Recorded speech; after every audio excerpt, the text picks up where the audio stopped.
기다려주셔서 감사합니다. 저희 2024 미국 대선 패스파인더 두 번째 시간 미국 대선과 중국 그리고 세계 강연에 와주신 분들을 환영합니다. 저는 위성락원실 전혜정 비서관입니다.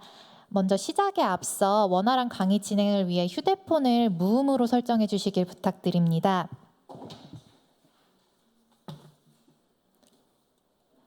저희 4차례로 기획된 미국 대선 패스파인더 강연은 현재 미국의 정치 상황을 살펴보고 이것이 우리나라에게 또 어떤 영향을 미칠지 심도 있게 분석해보고자 하는 취지로 기획되었습니다.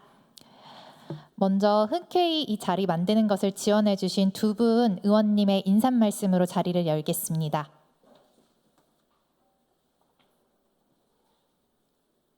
안녕하십니까. 더불어민주당 국회의원 위성락입니다. 2024 미국 대선 패스파인더 세미나 개최를 진심으로 축하드립니다. 연속 세미나를 준비해 주신 보좌진 모임 나사, 공동 주최를 맡아주신 김태선 의원님, 그리고 메디치 미디어 관계자 여러분께도 깊이 감사드립니다. 미국 대선은 단순히 미국의 정치적 이슈를 넘어서서 전 세계에 중대한 영향을 미칩니다. 우리에겐 한반도의 역학구도에 큰 파장을 일으킬 중요한 변수가 될 것입니다. 여러 전문가를 모시고 시리즈로 기획된 이번 세미나를 통해서 미국 대선을 다양한 관점에서 살펴보고 우리의 전략을 깊이 고민할 수 있는 시간이 되기를 바랍니다. 감사합니다. 반갑습니다. 국회의원 김태선입니다. 2024 미국 대선 패스파인더 강연 시리즈에 함께해 주신 여러분 환영합니다. 미국 대선이 마치 롤러코스터를 탄 것처럼 예측 불허 상황으로 전개되고 있습니다. 결코 남의 일이 아닌 미국 대선, 냉철한 분석과 깊이 있는 토론으로 중심을 잡아야 합니다. 남다른 관점과 식견을 나눠주실 최고의 전문가들께 감사드리며 대한민국이 나가야 할 방향을 함께 모색하는 귀중한 시간 되길 바랍니다. 감사합니다. 네, 이어서 이 모임을 기획한 저희 보좌진 모임 나사에 대해 짧게 설명드리면 저희가 재밌는 거 하면서 세상을 좀 더 좋은 곳으로 만들어가자라는 마음으로 모인 국회 보좌진 모임입니다. 오늘 이렇게 멋진 강사님을 모시게 될 줄 정말 몰랐는데 오늘 자리에 모실 강사님 소개해드리겠습니다. 박민희 한겨레 논설위원님은 베이징 특파원으로 계셨고 또 여러 기사는 물론 중국 딜레마 또 동양사 중국을 인터뷰하다 등의 책을 통해 중국과 관련한 재밌는 이야기들을 오랫동안 들려주신 중국 전문가이십니다. 그럼 박민희 기자님을 모시고 이야기를 듣도록 하겠습니다. 박수로 맞아주십시오.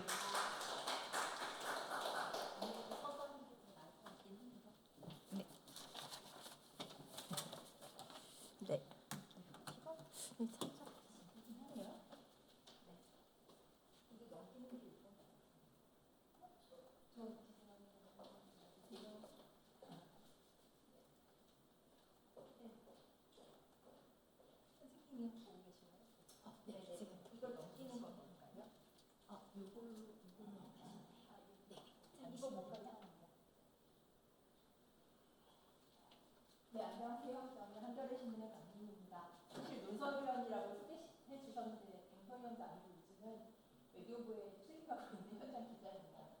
그리고 아까 논설위원을 하다가 이제 현장에 가서 취재를 하고 있습니다.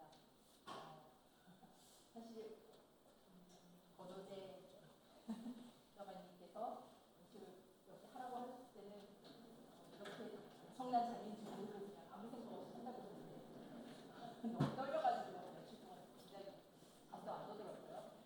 다른 분들은 굉장히 미국 정치의 전문가이기도 하시고 사실 저는 말주변도 없고 해가지고 좀 걱정입니다만 그래도 이렇게 미국 대선을 앞두고 중국에 대해서 같이 한번 좀 고민을 해보고 같이 좀 얘기도 저도 많이 듣고 배우는 그런 자리로 생각하고 하겠습니다. 그리고 제가 말이 엄청 빠르는데요. 제가 이걸 고민을 얘기하니까 후배들이 이렇게 말하고 요즘 유튜브로 2배속 돌려보는데 2배속 안 돌려봐서 좋다 막 이런 얘기도 하는데 너무 빨라지면 두 분이 저한테 사인을 부탁드립니다. 네. 제가 대충 생각하는 내용은 이런 겁니다. 뭐 다들 중국은 트럼프와 해리스 중에서 누가 더 유리하다고 생각할까? 이런 질문은 많이 던지실 것 같고요. 그리고 이제 중국이 어떻게 부상해서 이런 미중 대결이 여기까지 오게 됐는가? 그다음에 중국의 지금 상태, 그다음에 이제 지금 우리가 처한 세계가 어떤 세계라고 봐야 되는가? 그다음에 한국 외교 상황에 대해서 그런 식으로 한번 말씀드리겠습니다. 이게 근데 강의라고 이걸 얼마 하고 또 질의응답을 하는 게 좋은가요? 45분. 네, 알겠습니다. 네. 물론 이제 그래서 저는 이제 다른 분들 보니까 워낙 쟁쟁한 미국 전문가들이셔가지고요. 저는 최대한 이제 중국의 목소리랄까, 중국에서 나오는 얘기들을 조금 많이 하려고 노력했습니다. 이제 뭐 당연히 린젠 중국 외교부 대변인한테 뭐 미국의 대선에 대해서 어떻게 생각하냐 이렇게 외신 기자들이 많이 물으면 항상 이렇게 중국은 뭐 대답합니다. 다 간섭한 적도 없고 간섭할 수도 없고 우리가 뭐 미국에 간섭하는 것처럼 목칠하는 거 반대한다 이런 식으로 해서 진지 뭐 이렇게 관심도 없는 척들 하는데 사실은 엄청난 관심이 있죠. 지금 중국의 상황에서는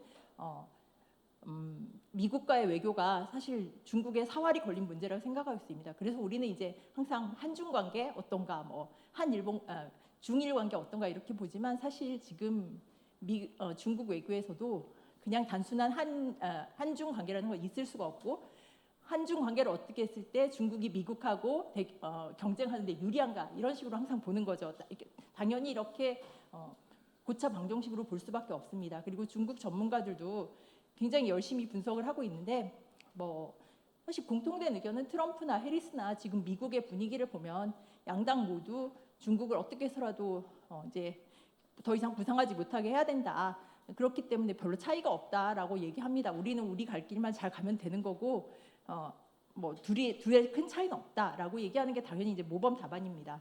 근데 사실은 최근에 보면은 차이가 있다고 생각하는 것 같아요. 물론 이제 중국도 전문가마다 다 의견이 다르고 뭐 누구 말이 맞다거나 이제 제가 이제 이렇게 소개해드릴 이런 사람의 말이 뭐 꼭 맞다 이렇게는 모르지만 제가 생각하기에는 굉장히 영향력도 있고 사실 뭐 지금 최근에 중국 전문가들 보면 완전히 이제 당에서 하는 얘기를 거의 녹음기처럼 얘기하는 사람들이 많아가지고 조금 왜곡이 많이 있는데요. 제가 생각하기에는 이런 분들의 얘기는 조금 국제적으로도 많이 한번 귀를 기울여봐야 될 거라고 생각해요.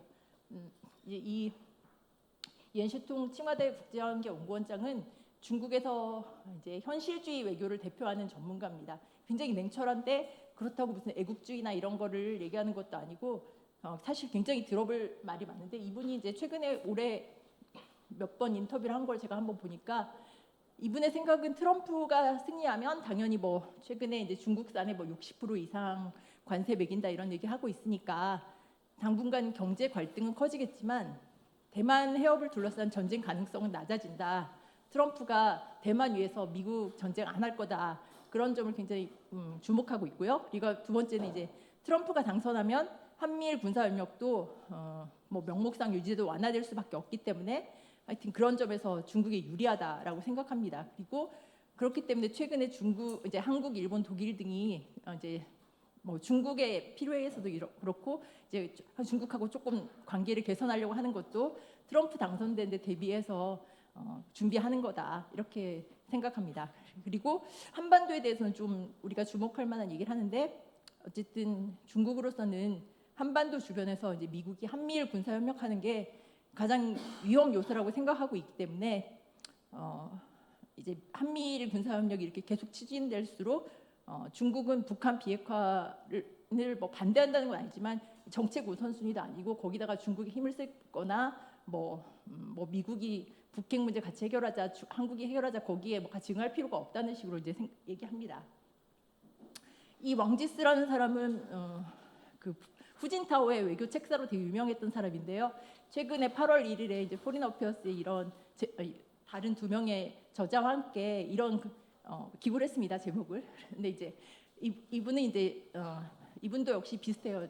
뭐 미국 대선에서 대중국 정책이 지금 워낙 중요해졌고 양당 모두 중국을 어떻게 해서라도 이제 부상하지 못하게 해야 된다. 강경책이 일관되기 때문에 뭐 중국은 이제 그 점을 잘 알아야 되고 큰 차이는 없다. 특히 이분이 보기에는 한 3가지 정도의 생각이 있다는 거죠. 중국의 대중국 전략가 중에 이제 트럼프 행정부에서 중국 정책 담당했던 포틴저 같은 사람은 최근에 이제 공개적으로 중국하고는 이제 대화나 타협이 아니라 중국 레짐 체인지 추진해야 된다 이런 식의 기고도 프리너페에서 했었습니다. 이런 아주 강경한 사람이 있고 이제 바이든 정부에 있는 뭐 커트 캠벨이나 설리번 같은 사람들은 관리된 뭐 경쟁하는 것처럼 이제 중국과 어느 정도 충돌하지 않도록 하면서 경쟁해서 가야 된다 이런 얘기하고 있고 이거보다 조금 더 온건한 사람도 있다는 거죠.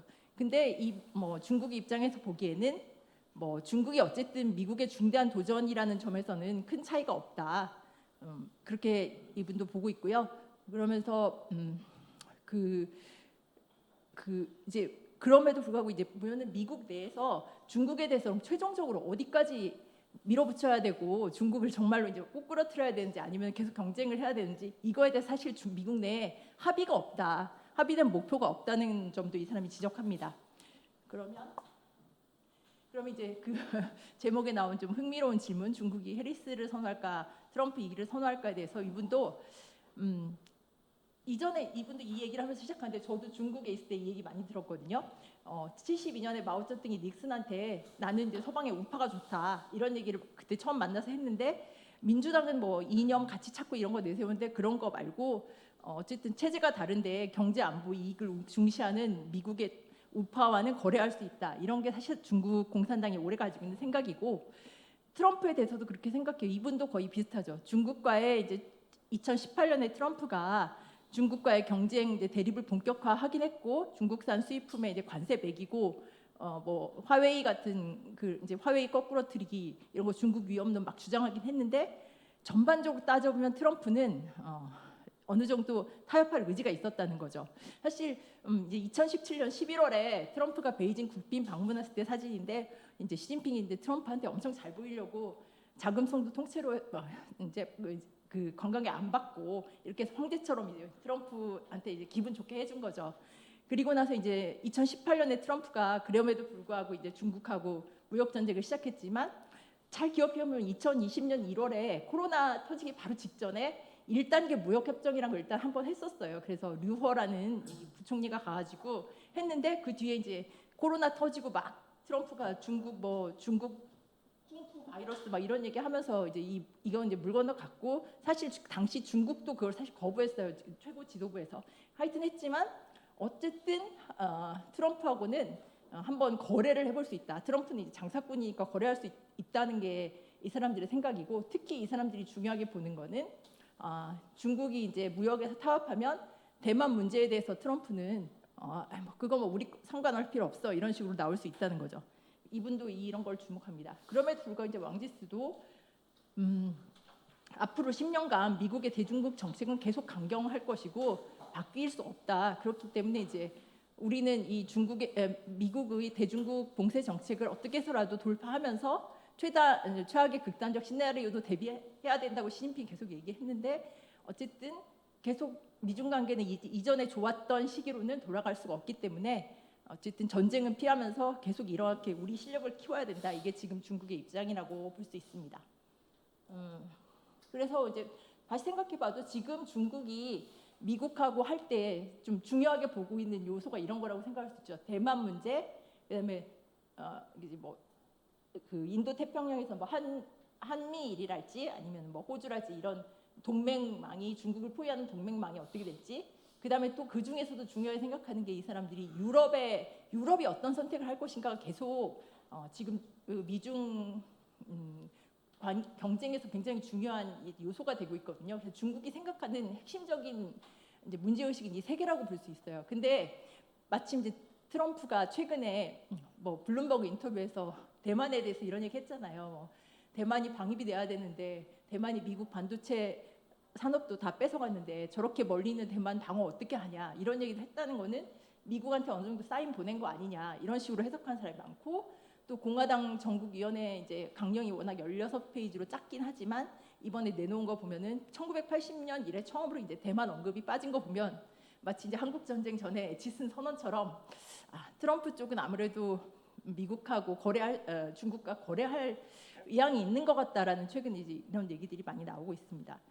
그리고 이제 두 번째로는 동맹국과의 관계 전반에서 당연히 트럼프가 되면은 뭐 명시적으로 한미일 협력 안 한다 이런 말을 안 하지만 어쨌든 동맹국과의 관계에서는 전반적으로 위기가 올 거기 때문에 뭐 주한미군 철수 위협하고 방위비 뭐 대폭 인상하고 나토도 국방비 증액 압박하고 이런 거는 다 중국의 무조건 기회 요소라고 보고 있습니다. 그리고 사실 유럽과의 관계는 워낙 이제 최근에 이게 좀 어려워지니까 뭐 글로벌 사우스 얘기를 중국이 많이 하고 있지만 그 전에를 보면은 그 약간 천하 삼분지론 삼국지처럼 미국과 중국이 싸울 때 유럽을 우리 편으로 끌어들이거나 아니면 최소한 중립지대가 되면은 유럽이 어쨌든 뭐 하여튼 부유한 시장이 있고 뭐 첨단 기술이랄까 이런 것도 다 보이잖아요. 반도체 지금 뭐 장비 이런 것도 다 그쪽에서 많이 나오고 하니까 유럽이 우리 편을 어느 정도 중립적으로 쓰면은 우리한테 장기적으로 굉장히 유리하다고 생각하고 유럽을 하여튼 중국 쪽으로 어느 정도 중립화하기 위해서 굉장히 공을 들였죠. 독일이나 이런 데들한테. 근데 이제 또 러시아의 우크라이나 침공에서 계속 중국이 사실상 러시아의 편을 들고 있는 거나 마찬가지고 그런 점에서 이제 유럽이 사실상 계속 이제 중국에서 멀어져 가고 있다는 것을 하여튼 중국도 상당히 이제 고민스러워하는데 만약에 트럼프가 다시 들어오면은 여기서 굉장히 유리해진다라고 판단하고 있습니다. 그리고 이제 뭐 트럼프 뭐 계속 친환경 기술 필요 없다, 뭐 IRA도 깬다 이렇게 얘기하고 있는데 사실 친환경 기술이 뭐 여러 가지 이제 기후 온난화 이런 거에 대응도 있지만 중국이 열심히 하고 있는 이유 중에 하나는 이것도 유럽과의 관계거든요. 유럽은 어쨌든 친환경 기술에서 굉장히 오랫동안 노력을 해왔고 했는데 미국은 계속 지금 갈팡질팡하고 있잖아요. 트럼프는 뭐 안 한다고 하고 그런데 만약 그럴 경우에 중국이 하여튼 유럽과 손잡고 친환경 그러니까 탈탄소 이걸로 가면은 유럽이 우리 편으로 오는 데 되게 중요하다 이런 식으로 생각을 하고 있습니다. 그리고 물론 뭐 한미일 이것도 뭐 한국, 일본이 이제 미국과의 관계도 굉장히 어려워지기 때문에 그런 점들이 이제 트럼프가 왔을 때 유리하다고 보고 있는 것 같습니다. 그러면 잠깐 과거로 돌아가 보겠습니다. 이제 뭐 옛날에 이제 좀 좋았던 시기가 있었죠. 2008년 이제는 뭐 여러분들 이제 다 생각하시겠지만 정말 세계사의 대전환 중에 대전환이었던 것 같아요. 그래서 2008년 미국발 금융위기가 나고 이제 유럽 경제로 다 불길이 붙으면서 중국에서 이제 저런 뭐 동방은 떠오르고 서방은 하락한다 이런 거에 대한 엄청난 이제 자신감이 생겼어요. 그리고 이제 2010년 무렵에 중국이 일본을 제치고 세계 경제 2위가 됐잖아요. 그래서 G2가 되니까 뭐 이제 앞으로 미중이 서로 세계를 이끌어가는 뭐 차이메리카가 된다 막 하면서 이런 얘기가 많이 나오고 했는데 실제 이제 미국발 금융위기가 나니까 세계 이제 자본주의 근데 사실은 그때 되면은 이미 미국은 위기에 빠졌는데 중국은 이제 엄청나게 무역 흑자를 봤잖아요. 그 돈을 가지고 해외 이제 곳곳으로 다 금융 자본이 돼가지고 나가기 시작하고 하니까 이전에는 그럼 우린 수익이 많이 난 미국 자본가들은 우린 수익이 많이 나는 그런 금융업 하고 니네는 계속 공장에서 저임금 노동이나 해 이런 구조를 생각했는데 이제 그게 아닌 거죠. 이제 미국도 아니야 우리도 첨단 기술하고 우리도 이제 우리 돈 이렇게 많이 벌어서 수출로 쌓았으니까 이거 가지고 전 세계 투자할 거야. 이러면서 이제 전 세계 자본주의에서 미국과 중국의 공생 관계가 깨지고 이제 계속 이제 치열한 경쟁으로 나아가게 되는 거죠. 그때 이제 이 왕치산 중국 부총리가 헨리 폰스 이제 부시 행정부의 당시 재무장관에게 미국이 우리 스승이라고 했는데 니네 지금 상황을 봐라. 이제 니네한테 배울 거 없다. 이런 말을 진짜로 아주 노골적으로 했다고 이 폴슨이 그 회고록에서 쓰고 있습니다. 이제 그래서 대략 이제 사실은 이제 이 책은 그 바이든 행정부에서 중국 정책했던 러시도 씨라는 사람이 썼는데 사실 이게 이제 바이든 행정부 출범할 초기에 나와서 그 밑에까지 보면 약간 4단계로도 볼 수 있는데 하여튼 이제 뭐 우리가 잘 아는 뭐 도광량의 거기서 시대부터 이제 했다가 이제 사실 소련 그 전에 하면 이제 72년에 닉슨이 중국 방문하고 이제 화해하고 공동으로 소련에 맞서기로 했을 때는 사실 사실상 준동맹 관계였죠. 뭐 그러면서 사실 지금으로 상상도 가지 않지만 신장 위구르 자치구 이런 데서 서로 같이 싸우면서 뭐 아프간 이런 문제에 서로 개입하고 막 이런 굉장히 특이한 우리 지금으로 상상할 수 없는 그런 상황도 있었는데 이제 1단계 되면 천안문 이후에 특히 소련이 붕괴하면서 중국 전략가들도 거의 다 깨달았죠. 이제 소련이란 적이 없어진 다음에 다음 적은 우리가 된다. 미국의 적은 이걸 깨달으면서 이제 실력을 숨기고 몰래 이제 힘을 쌓아야 된다는 도광양해로 들어가고 이때부터 이제 서서히 이 대립선이 커지는데 이제 2단계에서는 아까 금융위기 이후 3단계에서는 이제 트럼프 당선 이후에 이런 식으로 계속 중국의 정책이 변하는데 이 차이를 보면 당연히 미국과의 국력 차이에 대해서 어느 정도 미국과의 국력 차이가 근본적으로 달라진다고 할 때마다 전략이 변한다고 볼 수 있습니다. 이거를 중국이 굉장히 세밀하게 잘 해온 거고요. 조금 더 이제 그 하나하나를 좀 보겠습니다. 그 2008년 글로벌 금융 이후에 이제 미국에 이제 더 이상 우리를 어떻게 하지 못해라고 인식이 변했잖아요. 그러면서 이제 그 중국몽이라는 시진핑이 그걸 2012년에 들고 나오는데 이 중국몽이라는 거 사실 시진핑 개인이 어떻게 한 게 아니고 여기 있는 이때 있는 저 사람이 류밍투라고 하는 국방대 교수예요. 이 사람 강경파 이제 장성인데 이 사람이 2010년에 쓴 책이에요. 그래서 이제 중국이 미국 제치고 세계를 주도하는 국가가 되는 것은 필연적인데 전쟁 가능성도 있다. 그러니까 전쟁으로 가지 않고 장기적 지구전을 벌어서 넘어서야 된다. 이런 내용의 책을 이제 2010년에 냅니다. 그리고 이게 시진핑의 정책에 반영이 되어 시진핑 그 첫 구호가 이제 중국몽이잖아요. 지금도 그렇고. 그리고 이제 그런 만큼 이제 시진핑 시대는 미국이 이제 우리 어쩔지 못한다. 이제 우리 중국몽이 이제 실현되는 시기다라는 거가 이미 처음부터 들어올 때부터 일관되게 있었고 이제 그런 식으로 이제 외교 전략이 됐다고 볼 수 있죠.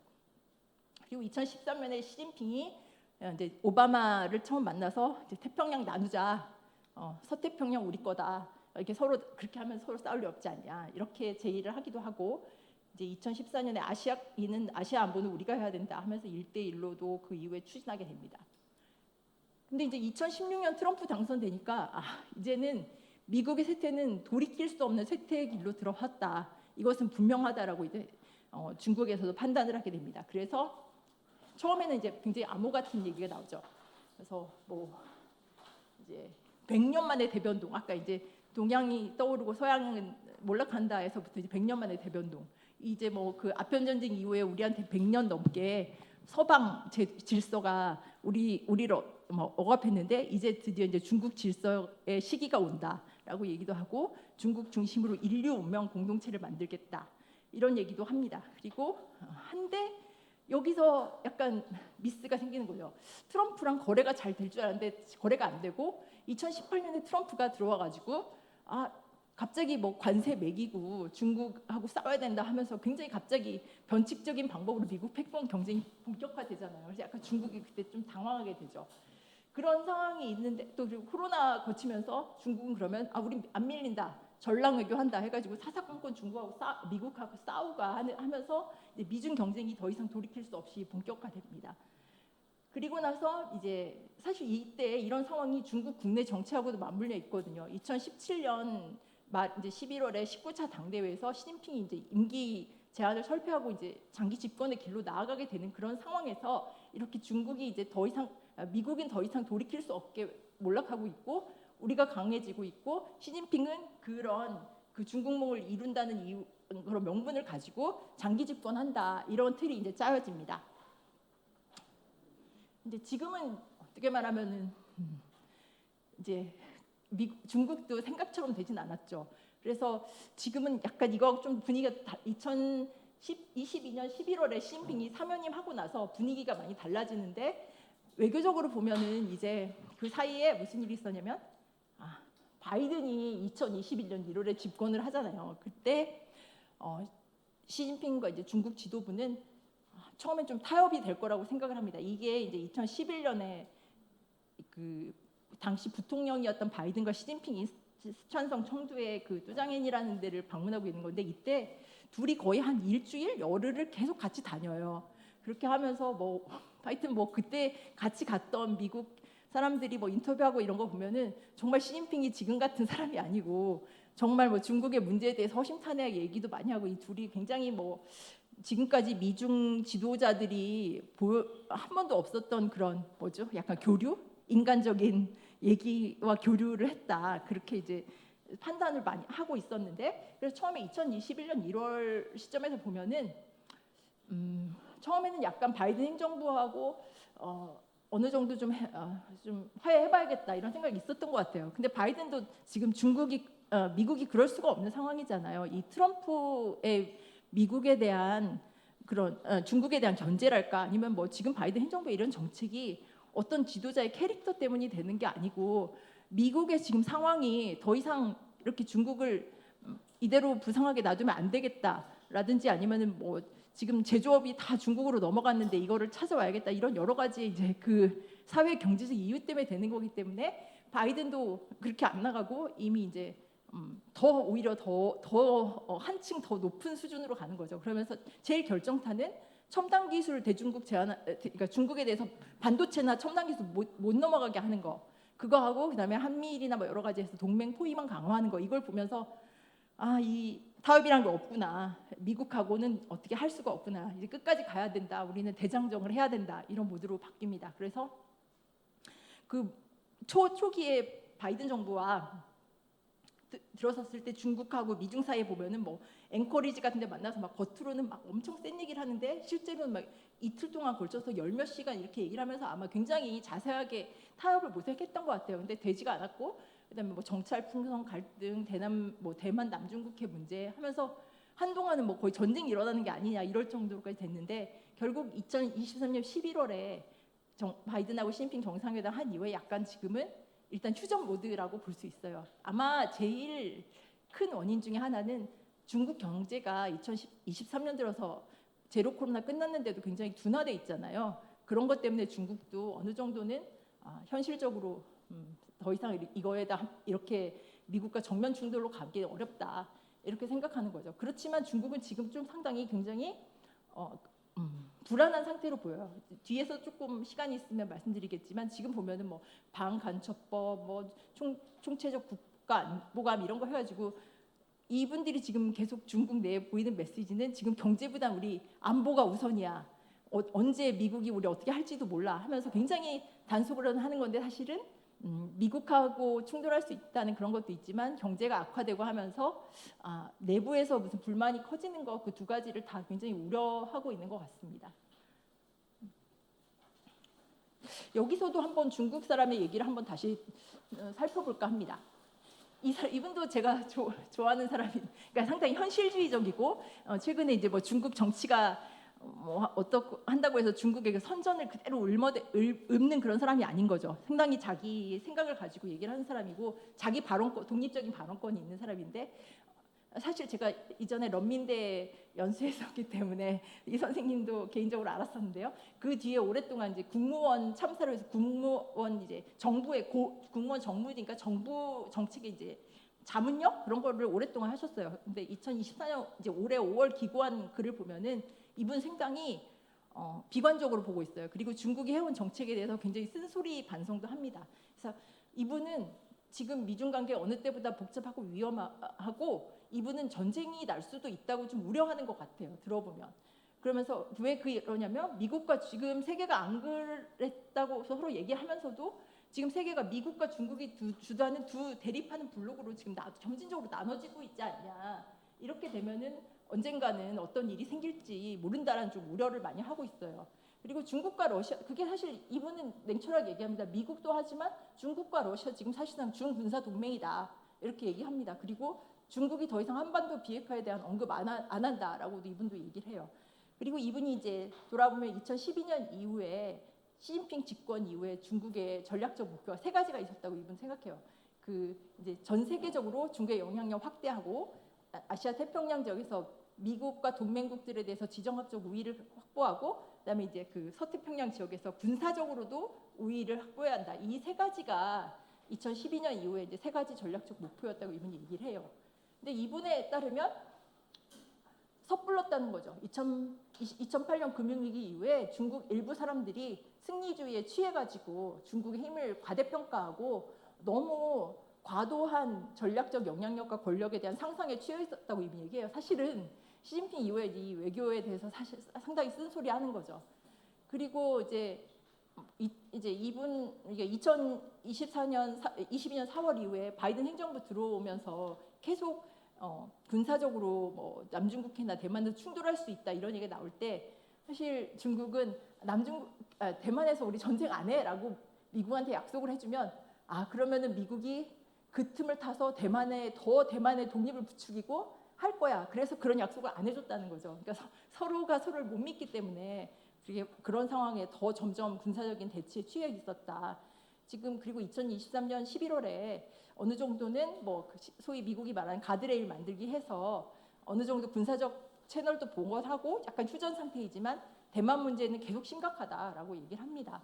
그리고 이분도 지금 글로벌 전략을 약간 조정하면서 뭐 늑대 전사 외교 안 하고 하는 중요한 이유는 경제가 지금 새로운 하방 압력에 직면했다는 것을 인정하는 것이고 경제 성장률이 지속적으로 하락하고 재정 수입이 감소하고 재정 위험이 증가하기 때문에 이렇게 전략적으로 재조정하지 않을 수 없다라고 얘기를 해요.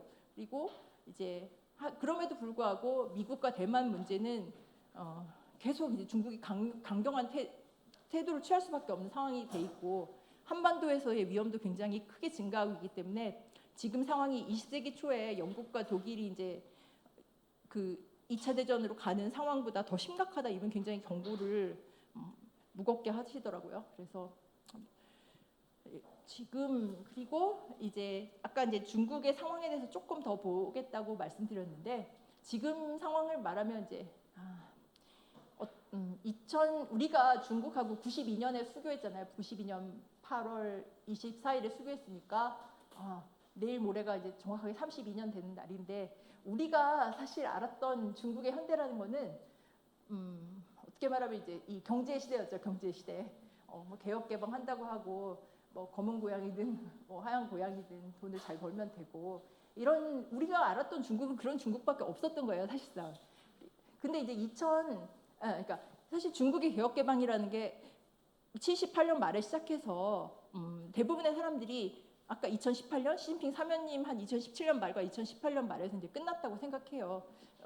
그렇게 판단하는 이유 중에 하나는 이제 그 이후부터는 점점 경제보다는 안보가 안보 제일 중심이고 안보가 돼야지 그다음에 경제 된다 이런 식의 논리로 지금 계속 발표문도 나오고 시진핑 연설도 나오기 때문에 그리고 실제로 중요한 건 자본의 배분도 그렇게 달라지고 있어요. 그것 때문에 이제 안보의 시대로 갔다고 볼 수 있고요. 처음에 이제 2008년에 아까 미국발 금융위기 되고는 처음에 엄청 이제 중국이 뭐 승리주의에 젖었다고 했잖아요. 근데 조금 있다 보니까 중국도 이게 뭐가 아니구나. 전 세계 자본주의가 고장나면 중국 공산당 이렇게 표현하지는 않겠지만 어쨌든 국가 주도의 자본주의인 우리 자본주의에도 문제가 생기는구나.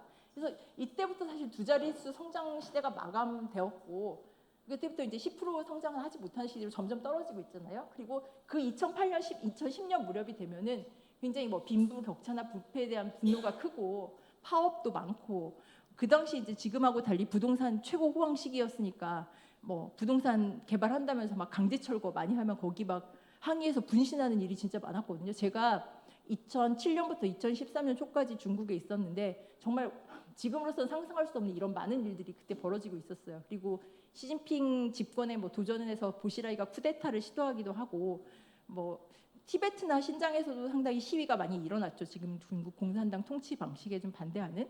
그래서 이때 중국은 엄청나게 색깔혁명 위기감에 사로잡혀요. 이런 내부 불만에 서구 국가들이 가만히 있지 않아 NGO, 종교, 민간 기업을 이용해서 공산당 정권을 무너뜨리는 이 화평연변이란 걸 시도한다는 이 불안이 엄청나게 커졌어요. 그리고 뭐 당시 보면 푸틴이 당시 후진타오한테 정상회담하고 나가려고 하는데 팔을 딱 붙잡고 야 NGO 단속 안 하면 중국에서도 색깔혁명이 일어날 거야 이렇게 경고를 했다고 해요. 그래서 이거는 뭐냐면 최근에 중국의 그러니까 우리나라 안기부 그런 데서 하는 캠페인이에요. 안보 잘 그러니까 국가안전부 이런 데 홍보하는 만화예요. 우리가 국가안전부 그러니까 우리나라 국정원 같은 사람들이 어떻게 위험한 간첩들을 일상생활을 잡고 있나 우리 일상에 얼마나 많은 외국인들이 사업가나 이런 멀쩡한 사람들로 위장을 해가지고 간첩질을 하고 있나 어떻게 하면 이 사람들을 가려낼까 이런 거를 최근에 되게 많이 캠페인을 많이 하고 있어요. 만화 같은 것도 하고 포스터도 많이 하고 이거 만화인 것 같더라고요. 웹툰처럼 하는 것 같더라고요. 이런 걸 많이 하고 있습니다. 그러니까 시진핑 시대는 엄청나게 이제 위대함을 겉으로는 과시하고 중화민족의 위대함 부흥하면서 사실 위기감을 당내에는 계속 얘기를 해왔다고 볼 수 있어요. 그 중에서 제일 중요한 교훈은 소련 공산당은 왜 붕괴했는가라는 이건데 사실 이것도 해석이 여러 가지가 있을 수 있죠. 소련 공산당 왜 붕괴했는가. 근데 시진핑이나 중국 공산당에서 얘기하는 소련 공산당을 왜 붕괴했는가 이유는 두 가지예요. 하나는 이 이념이 흔들리니까 공산당에 대한 이념이 흔들리고 부패가 커지니까 공산당의 이데올로기가 흔들리고 군이 충성을 안 했다. 그다음에 두 번째는 소수민족 공화국 14개가 떨어져 나가면서 소련이 해체했잖아요. 소수민족 떨어져 나가면 주변부 떨어져 나가면 해체된다. 이 두 가지에 대한 엄청난 강박적인 얘기를 합니다. 그런데 사실 이제 저는 소련사를 잘 모르지만 연구하는 분들은 소련이 이제 멸망하기 전부터 점점 뭔가 고유가나 이런 거에 취해가지고 자체적으로 경제 개혁이나 이런 걸 하지 않고 민생 같은 거에 제대로 투자를 안 하고 하는 사실 내부적인 그런 실패와 불만이 더 큰 원인인데 그런 얘기는 절대 하지 않습니다. 그 두 가지가 문제이기 때문에 거기를 잘 틀어 막으면 된다고 생각하죠. 예. 그리고 이제 그러면서 이 최근에 이 밑에 있는 차이치라는 사람은 중국 공산당 서열 5위인데 사실상 2인자라고 다 불려요. 이 사람은 시진핑의 비서실장이고 아까 그 안기부 같은 국가안전위원회 부주석이고 뭐 온갖 그 이제 공안 계통을 지금 담당하고 있어가지고 이런 그러니까 너무 안보를 중시하다 보니까 이 사람한테 굉장히 지금 권력이 집중되고 있습니다. 그리고 사실 이게 최근에만 벌어진 게 아니에요. 시진핑은 오히려 2014년에 이제 2012년 말에 이제 처음 집권하고 나서 2014년에 이거를 법제화합니다. 총체적 국가안보관이라는 걸 그때부터 얘기를 해요. 그러면서 정치, 군사, 안보 이런 모든 문제가 사실 다 안보 문제라는 거예요. 식량 이런 거가. 그리고 사실 반간첩법도 이때 처음 제정됐어요. 근데 작년은 이거를 다 강화한 거예요. 그래서 사실 이런 흐름이 2010년대 초부터 굉장히 오랫동안 중국 공산당이 내부애가 흔들리지 않도록 그런 대응을 해왔다고 볼 수 있습니다. 그리고 이제 아까 말씀드린 것처럼 두 번째 이제 위험 요소는 주변에서 떨어져 나가면은 큰 문제가 된다 하기 때문에 사실 그 중국이 개혁 개방 시기까지 이렇게까지 그 소수민족 정책에 이렇게 강경하게 하진 않았거든요. 그런데 지금 보면은 세 가지 문제 이제 18세기에 청이 점령해서 영토가 됐지만 중국의 통치력이 완전히 미치지 못하고 이제 위구르, 카자흐 이런 이슬람교도들이 사는 엄청 큰 땅, 무려 중국 전체 영토의 6분의 1, 한국의 16배 하는 엄청난 땅, 천연 자원, 우라늄부터 없는 게 없는 여기 떨어져 나가면 절대 안 된다. 그 다음에 하나는 영국 식민지가 됐다가 돌아왔는데 충성 안 하는 홍콩. 그 다음에 이제 그 마지막으로 대만. 이 문제 세 개를 꼭 해결해야 된다는 게 시진핑의 엄청 강력한 이제 아젠다가 된 거죠. 그래서 이제 이 신장 위구르 자치구는 아마 2017년부터 해서 이렇게 강제 수용소 해가지고 약 100만 명 강제 수용했는데 이게 굉장히 문제가 많이 되고 해서 아마 2023년부터는 이 강제 수용소는 이제 폐지를 한 대신에 감옥으로 보낼 사람은 감옥으로 보내고 나머지 사람들은 약간 강제 노동, 저임금 노동 이런 쪽으로 조금 달라지긴 했어요. 근데 하지만 2017년에서 23년까지는 사실상 이런 강제 수용소 정책을 한 것은 이것을 부인할 수는 없다고 생각합니다. 그리고 뭐 출산율 억제라든지 뭐 사원이나 종교시설 다 파괴하고 부모가 수용소에 갇히면은 애들은 고아원에 보내서 위구르어를 쓰지 못하게 하고 이런 정책은 분명히 한 것입니다. 그리고 홍콩에서도 이제 그 다음 단계 거기에 따라서 이어서 여기 또 떨어져 나가면 안 돼. 여기 충성이 부족한데야 해서 여기서도 이제 국가보안 이 시위 나고 나서 이제 어떤 타협도 없이 계속 해가지고 바로 국가보안법 체제로 가버렸죠. 그리고 나서 이제 대만 문제인데 대만 문제는 제가 마오쩌둥도 대만 문제를 중시했고 원래 1950년 10월 무렵에 중국 인민해방군이 1950년 초엽에 중국 인민해방군이 이미 다 그 후젠성에 이미 다 병력을 집결하고 이제는 대만 마지막 통일하러 들어가려고 했는데 북한이 남침을 하면서 소련과 공조해서 안 할 수가 없었기 때문에 그쪽으로 이제 들어가게 되면서 사실 그때부터 유예된 거라고 중국은 생각하고 있거든요. 그때 한반도 문제랑 연동이 그때도 되었고 하여튼 그때 한국 전쟁이 일어나지 않았으면 대만은 이미 우리 거라고 생각하고 이렇게 하고 있었지만 아까 개혁 개방의 시기에는 제가 있을 때도 그렇고 중국 사람들한테도 대만은 언젠가 해야지, 통일해야지라고 얘기하지만 약간 우리가 북한에 대해서 생각하는 우리의 송원은 통일 이런 것이지 당장 언제까지 해야 돼, 안 하면 정말 큰일 나, 이런 것은 아니었어요. 근데 이제 시진핑 들어와서 이런 중화 민족의 위대한 부흥이라는 거를 구호로 내세우고 나니까 이 대만 이제 반드시 안 하면 안 되는 숙제가 된 거죠. 그리고 계속 중국 정부도 강조를 하고. 근데 왜 그렇냐면 아까 본 것처럼 그 전에까지는 경제 시대였잖아요. 중국이 초고속 성장 10%씩 하고 할 때는 중국 공산당이 뭐 하여튼 일당 통치하고 계속하지만 그 통치 정당성이라는 거, 아니 전 세계에서 우리처럼 10% 성장하는 나라 우리밖에 없는데 그만큼 하면 중국 공산당보다 더 훌륭한 지도자들은 없는 거 아니냐? 거기에 대해서 중국 공산당이 그렇게 말할 수 있고 많은 사람들 그렇게 생각했죠. 하지만 이제 점점 중국 공산당은 어쨌든 이 성장률을 계속 그렇게 가져갈 수는 없는 거잖아요. 어떤 역사에서도. 그러니까 그럼 다른 우리가 잘하는 거를 보여줘야 되는데 그게 이제 중화 민족의 위대한 부흥이고, 우리한테 중국 공산당이 권력을 가지고 있으면 곧 대만을 통일한다. 이게 굉장히 중요해진 거예요. 그래서 시진핑은, 저는 후진타오 있을 때 이렇게 맨날 군복 입고 나오는 이런 거 없었거든요. 근데 이제 시진핑은 항상 군복 입고 나와서 싸우면 이기는 군대가 돼야 되고 하면서 사실 중국 군사 체제를 다 뜯어 고치고 엄청나게 여기서 물자를 투입하고 있어요. 그리고 뭐 여러분 다 알다시피 계속 중국 군부에서 부패로 걸리는 사람이 있는 건 그만큼 어마어마한 돈이 거의 투입되기 때문에 그만큼 부패도 많다는 거죠. 그 전에도 물론 중국 군부는 여러 부패 문제가 있었습니다. 하여튼 그래서 어떻게 대만을 통일하고 나면 중국 공산당의 엄청나게 정통성에도 도움이 되고 마오도 하지 못했던 그 업적을 시진핑이 이루는 것이고, 그리고 뭐 지도를 보시면 다 알겠지만 태평양으로 가는 모든 이 주요 통로를 중국이 장악하게 돼요. 그럼 아까 말한 태평양을 동서로 나누는 게 여기서 시작이 되는 거죠.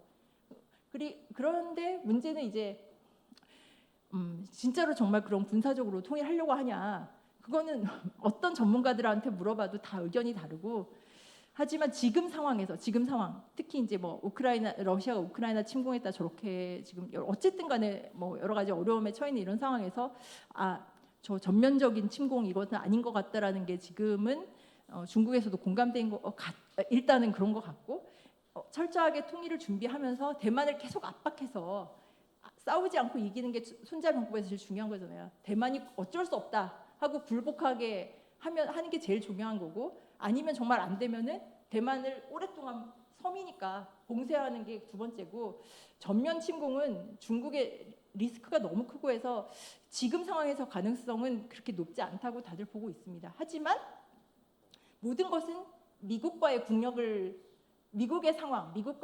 지금 정말로 중요하게 생각한다고 했잖아요. 미국이 엄청나게 혼란에 빠지고 우린 상관 안 해. 뭐 아까 트럼프가 실제로 얘기하는 것처럼 그게 정책이 돼서 대만은 뭐 우리 못 지켜 이런 식의, 그게 미국이 명확해진다면 또 달라질 수도 있는 거죠. 그런 상황도 생각해 볼 수 있겠습니다. 그리고 시간이 최근에 이제 막 많이 나오는 신형 거국 체제라는 것은 무엇일까요? 신형 거국 체제, 최근 많이 나오는 신품질 생산력, 이게 중요해요. 이제 아까 이제 경제보다 안보가 우선되었다고 했는데, 최근에 2024년 7월에 중국 공산당이 오랫동안 미뤄놨던 중요한 행사를 했어요. 20기 3중 전에는 보통 경제나 이제 인사 문제, 특히 경제 정책 방향을 정하는 거로서 굉장히 올해처럼 중국 경제가 둔화될 때는 여기서 무엇이 나올까 하고 다들 주목을 했어요. 그런데 그리고 더구나 3중 전에 원래 작년에 열렸어야 되는데 8개월이나 늦어졌어요. 그래서 결정문을 했는데 많은 전문가들 보면은 여기서도 중요한 건 역시 국가 안보다. 국가 안보가 최초로 독립된 분야로 다뤄졌고, 여기서도 계속 정권 안보, 제도 안보가 강조된다. 그래서 결국은 국가 안보가 경제 발전에 우선한다는 기조가 더 명확해졌다고 해요. 다들 그렇게 분석을 하는 분들이 많습니다. 근데 여기서도 신품질 생산력이라는 건 작년부터 이제 시진핑이 얘기하고 있는 거예요. 뭐냐면 지금 이전하고 달리 이제 중국이 훨씬 첨단 기술 중심으로 왔는데, 지금 민생이 좀 흔들리고 이런다고 해서 그런 거 포기하면 안 된다. 역시 중국 국가 역량을 여기다 투입해가지고 IT, AI, 항공우주 이런 신세대 바이오, 양자 기술 이런 미국과 진짜 경쟁하는 데다가 당과 국가가 여기다가 자본을 집중 투입해가지고 여기서 미국을 이기면은 우리 경제도 다시 도약할 수 있다. 그렇게 생각하고 있는 거고 이 기조가 지금 변하지 않을 걸로 보입니다. 그래서 지금 최근에 보면은 이제 그 새로 지도부 된 분들도 많이 바꿨어요. 이전에 서열 24위 중에 이제 13명이 군수 분야에 이제 상당히 이제 전문적인 일을 했던 그런 분들이 그 최고 지도부 24명 안에 많이 들어왔어요. 그래서 미국이 아무리 뭐 우리 첨단 기술 이거 견제한다고 하고 반도체 못하게 한다고 해도 마오쩌둥 시대에 국가 그렇게 어려웠을 때도 우리가 그런 거 다 뚫고 국가 역량을 집중하면 거국 체제로 하면은 핵무기나 위성 독자 개발했지 않냐. 그러니까 우리 이번에도 군수 산업이나 첨단 산업 중심으로 역량을 총동원하면은 할 수 있다. 이런 얘기를 계속 하고 있습니다. 그럼 결국은 그럼에도 불구하고 개혁 개방은 상당히 후퇴했다고 볼 수밖에 없다고 생각해요. 이제 좀 돌아보면 이제 이건 문화대혁명 시기 1960년대 70년대 시진핑이죠. 그리고 저거는 1989년에 천안문 광장에 마지막으로 이제 학생들 만나러 설득하러 갔던 자오지양 총석이랑 저 뒤에 있는 원자바오는 당시 비서였죠. 자오지양의 비서 출신으로 나중에 총리가 됐는데 이제 약간 개혁 개방을 상징하는 중요한 장면이고 제가 중국에 있을 때 사람들하고 얘기해 보면 그럼 개혁 개방은 왜 됐을까? 왜 중국은 그렇게 물론 마오가 죽어서 시작될 수도 있었죠. 그리고 이제 덩샤오핑이 사실 그 시기에 박해받았던 사람이 살아남아서 한 것도 다 있는데 제가 사람들하고 얘기해 본 걸로는 어떤 한 덩샤오핑이라는 사람이 위대해서 그렇게 된 건 아닌 것 같아요. 진짜 78년에 사람들한테 분위기를 물어보면 사람들이 정말 10년 아니면 그 전에 대학진까지 합치면 거의 건국하고 한 20년 동안 너무 힘든 세월을 살았잖아요. 중국이 70년대 말에 가면은 하고 80년대 초에는 중국 사람들이 다 그렇게 생각했대요. 우리 절대로 그런 문화대혁명 시기나 그런 식으로는 다시는 가면 안 된다. 그런 의지가 너무 강했고 그 당시 중국 지도자들도 개혁파 지도자들은 정말 중국 인민들한테 미안하다는 얘기를 정말 많이 했어요. 그때는. 그런 사회적 분위기 때문에 사실 개혁 개방으로 갈 수 있었던 거고 이전과 다른 길로 갈 수 있었던 건데 이제 그 분위기 자체가 거의 다 이제 사라져 버린 거죠. 그리고 그 최근에 보니까 이제 특히 이제 그 중요한 계기는 저 천안문의 실패죠. 천안문에서 개혁을 요구한 것 자체는 정당했는데 여기서 강경파가 승리한 이후에 이런 식으로 80년대는 사실 정말 엄청나게 중국 역사상 유례 없이 개방적인 시대였다고요. 그냥 그게 지도부가 정치적으로 그런 게 아니라 경제는 경제별로 막 민간에서 활력이 넘치고 문화도 온갖 실험이 있고 그다음에 정치 개혁도 진짜 많이 했거든요. 처음으로 이제 중국 역사상 처음으로 최고 권력을 세 개로 나눠서 지금 총석이 군 그다음에 국가 주석 이 세 개를 다른 사람으로 임명했잖아요. 그래서 이 자오지양 총석이었지만 다른 국가 주석이 아니었는데 이런 식으로 굉장히 권력을 나눈다지 했는데 1989년에 천안문 나고 나서 그걸 유혈 진압하고 나서는 이런 식으로 나누니까 중국 공산당 지도부 덩샤오핑을 보기에 역시 권력을 나누는 건 아니다. 역시 공산당 중심으로 해야지라는 그런 식으로 해서 계속 점점 다시 권력을 모으는 쪽으로 나갔는데 그래도 덩샤오핑은 그거보다 시진핑보다 경험이 많은 사람이었기도 하고 해서 정치 개혁은 멈추지만 어쨌든 경제 개혁은 가야 된다라는 그런 걸 강조하잖아요. 그렇기 때문에 이제 2018년까지는 어느 정도 정치 개혁은 멈춘 상태에서 경제 개혁은 계속된 상태인데 그 당시에도 이제 여러 문제는 없지 않았죠. 왜냐하면 국유 기업 중심은 아니고 사실 중국의 민간 기업은 역할이 되게 커요. 그 GDP의 60% 그다음에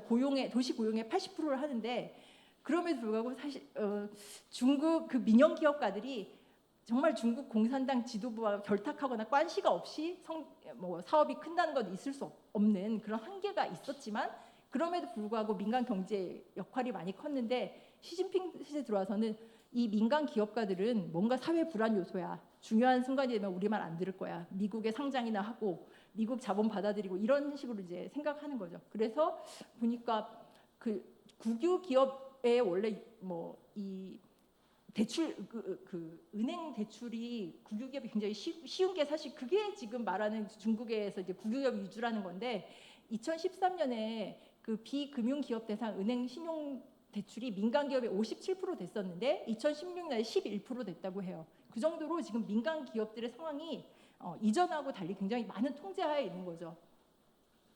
그러면 잠깐 이제 이번부터는 시간을 한 10분만 써서 그러면 이제 우리 눈에서 뭘 볼 것인가? 우리 입장, 한국의 입장에선 그럼 어떤 걸 볼 것인가에 대해서 잠깐만 말씀드려 보겠습니다. 이제 저는 중국 경제가 뭐 별로 좋지는 않다라는 말씀을 드렸어요. 하지만 제 생각에 한국의 입장에서 아니면 한국의 많은 분석가, 특히 한국의 정치 지도자들께서 중국 경제 위기론을 성급하게 과장해서는 절대 안 된다고 생각합니다. 지금 뭐 나오는 그 두 가지가 하나는 중국 피크론이라는 게 한때 유행했잖아요. 작년에 뭐 중국은 이미 피크에 도달했고 이제 내리막길밖에 없어. 막 얘기했고 거기에 대해서 이제 중국 공산당 중심으로 나오는 게 경제 광명론이거든요. 중국 경제 아직도 너무 찬란하고 좋아. 얼마 전에 이제 중국의 정말 유명한 베이징대 광화관리학원이라고 약간 베이징대 MBA 하는 거기에 원장님이 정말 유명한 분이거든요. 그분이 오셔가지고 저기 강의하시는 거 들어보니까 지금까지 미국이나 유럽은 어느 정도 산업 제조업이 해가지고 어느 정도의 단계에 오르면은 거기 그 이상에서는 효율성이 떨어지기 때문에 뭐 서비스업이나 다른 분야로 갈 수밖에 없다는 거예요. 근데 중국은 굉장히 다르다는 거예요. 왜냐하면은 인구도 많고 아직도 계속 자본주의가 확장할 수 있는 그런 공간들이 많기 때문에 중국은 제2의 산업혁명을 한 번 더 할 수 있다. 그러면 다시 성장률이 올라간다 하고 설명하시는데 너무 설득력이 있더라고요. 하여튼 제가 들어보니까 하여튼 그런 식으로 중국은 논리를 만들어내고 있어요. 그 경제 광명론이고. 그런데 하여튼 한국의 입장에서 보면은 그렇고 제가 요즘 좀 중국 사람들 만나서 얘기를 다 들어봐도 아니면 한국에서 기업하시는 얘기 들어봐도 중국 경제는 극과 극이에요. 왜냐하면 아까 말씀드리거나 아니 우리가 뭐 신문에서 맨날 보는 것처럼 민생 분야는 정말 어려워요. 그러니까 점점 중국 경제가 시진핑 체제 들어서 국유 기업 중심으로 되어온 데다가 특히 코로나 정책을 잘못했잖아요. 제로 코로나 하면서 민간 기업들, 뭐 민간 소상공인들 이런 사람이 제일 많은 타격을 입고 뭐 젊은 사람들이 취업을 하지 못하게 되고 이런 거는 분명히 있어요. 뭐 굉장히 뭐 중요한 뭐 공무원들도 실제로 임금이 제로 코로나 전에 비해서 30%씩 깎였다고 다 제가 아는 분들도 그렇게 얘기를 해요. 이런 분들이 정말 어렵죠. 근데 국가가 아까 중점적으로 지원하는 여기서만 미국을 이기면 우리 다시 올라설 수 있어 하는 분야는 너무 무섭게 발전하고 있잖아요. 그래서 지금 뭐 한국 기업뿐만 아니라 유럽 기업들도 뭐 유럽 기업들은 전기차 그렇게 오래전부터 준비했는데도 중국 기업들하고 지금 가격 경쟁이 되질 않아요. 그리고 중국 안에서도 지금 너무 많은 기업들이 경쟁을 하고 있기 때문에 여기서 살아남으면은 이긴다. 중국은 무한 경쟁을 한 다음에 거기서 살아남으면 다 몇 개가 다 먹겠다 이런 식으로 되기 때문에 근데 그 과정에서 또 중국 정부가 금융 지원이나 이런 걸 다 정책 지원해 주잖아요. 그러니까 다른 나라가 가질 수 없는 그런 유리한 게임을 하고 있기 때문에 이런 데서는 실제로 지금 한국의 첨단 기술을 대부분 다 추월했고 미국도 놀랄만한 속도로 지금 따라오고 있잖아요. 그런 상황에서 우리가 중국 망했어 이런 말은 절대 하면 안 된다고 생각합니다. 그런 극과 극의 면이 있고 그 게임은 우리가 섣불리 판단할 수 없다고 생각해요. 그리고 뭐 하여튼 중국발 지금 물건들이 너무 쏟아져 나와가지고 한국 기업들 뭐 한국 배터리 업체들도 지금 중국과 경쟁을 어떻게 할 수가 없어서 다들 의원실에 하소연하시지 않나요? 이런 상황은 분명한 현실이에요. 하지만 물론 그로 인해서 뭐 너무 과잉 경쟁이고 여기에 사실 들어가는 그런 재원들이 뭐 지방 정부 부채로 쌓이고 하는 문제도 있죠. 이런 다각적인 모습을 다 봐야지 뭐 망할 거야 이런 망하면 모든 문제가 해결이 될 것처럼 그런 말도 안 되는 생각하는 만 정책하시는 분들은 절대 안 된다고 생각합니다. 특히 그리고 중국 경제가 침체한다고 해도 일본 경제가 침체했다고 망하는 거 아니잖아요. 뭐 붕괴되는 게 아니에요. 서서히 하면서 중국의 관리 능력이 워낙 높기 때문에 다시 뭐 어떻게 될 수도 있고 뭐 하는 그런 거지. 제가 농담으로 이게 정말 농담인데 그런 얘기를 하거든요. 1840년에 아편전쟁에서 중국이 청나라 졌잖아요. 근데 1911년에 망했잖아요. 역사라는 거는 그렇게 엄청 특히 중국처럼 큰 규모에서는 변화가 어마어마하게 긴 과정으로 일어나는 것이지 막 우리 입장에서 그렇게 장기적 역사에 대해서 조급한 결론을 내리고 뭐 이제 중국 경제 파티는 끝났다는 등 그런 얘기를 절대로 우리 정부 당국자들께서 하시면 안 된다고 생각해요. 그리고 저기 이제 보면은 톱그 10개 경제책 나오잖아요. 2023년에 IMF가 한 거고 이거는 이제 달러 그 가치 그대로 한 그 명목인데 미국이 지금 28.95, 중국이 17.7, 나머지 보세요. 나머지 다 합쳐도 저기하고 게임 안 되잖아요. 그런데 중국이 경제가 둔화된다고 이게 중국이 망하겠습니까? 이것은 현실을 굉장히 냉철하게 보셔야 된다고 생각합니다. 물론 뭐 장기적으로 중국 상황이 이렇게 안 좋아서 민생이 너무 안 좋으면 뭐 중국 안에 불만이 커질 수 있죠. 그렇기 때문에 중국은 아까 말한 안보의 시대에서 내부 단속을 그렇게 준비한 겁니다. 그렇기 때문에 그렇게 무슨 중국 내부에 뭘로 상황이 어떻게 된다거나 그런 생각도 너무 단순하게 생각하시면 안 된다고 생각해요. 그리고 두 번째는 이 경쟁은 미국과 중국의 경쟁이라는 거예요. 상대적 게임이에요. 그러니까 미국과 중국 모두 다 지금 엄청난 문제에 직면해 있잖아요. 여러 문제. 거기서 미국이 이걸 잘 극복할까, 중국이 극복할까 하는 또 다른 질문이 있는 거예요. 지금 미국의 상황은 중국보다 엄청나게 좋다고 말할 수 있나요? 지금 미국 전문가 다른 분들이 하고 계시지만 미국도 여러 가지 문제에 봉착해 있고 그걸 해결해가는 과정이고 또 뭐 미국의 이제 패권의 위기라는 얘기를 하시지만 미국 패권의 위기에 1970년에 이미 한번 미국 패권의 위기가 왔을 때 다시 극복해서 다시 이렇게 부상하긴 했지만 그때에 비해서 중국은 일본에 비해서 훨씬 강력하고 안보도 미국에 의지하지 않는 최고로 강력한 경쟁자잖아요. 그리고 아까 이제 GDP 이거 했을 때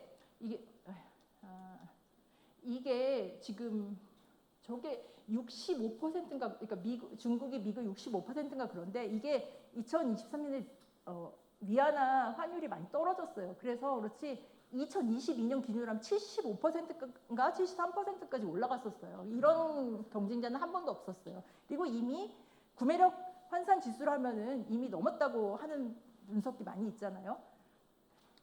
이거는 이제 제가 최근에 되게 좋아하고 추천도 많이 하는 성균관대의 젊은 정치학자의 차태서 선생님이 오래된 30년의 위기라는 책인데 이 책의 이제 요점은 한 3가지 정도예요. 하나는 우리는 정말 역사적인 전환기에 있다는 거예요.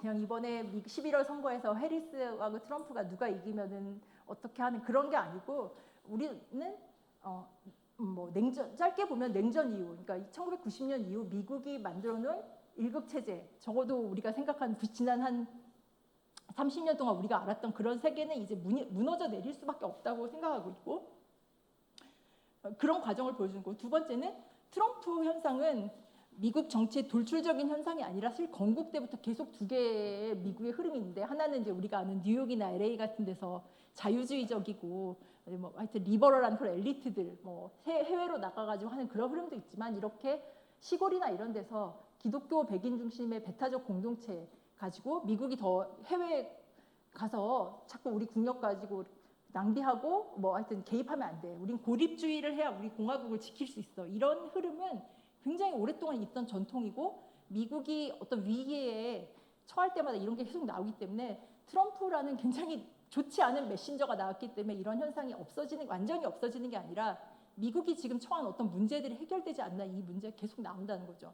그러니까 뭐 중국과 경쟁이란 것도 있지만 미국 제조업의 부활이랄지 그 빈부 격차가 해소되지 않으면 이런 사람들이 계속 나올 거잖아요.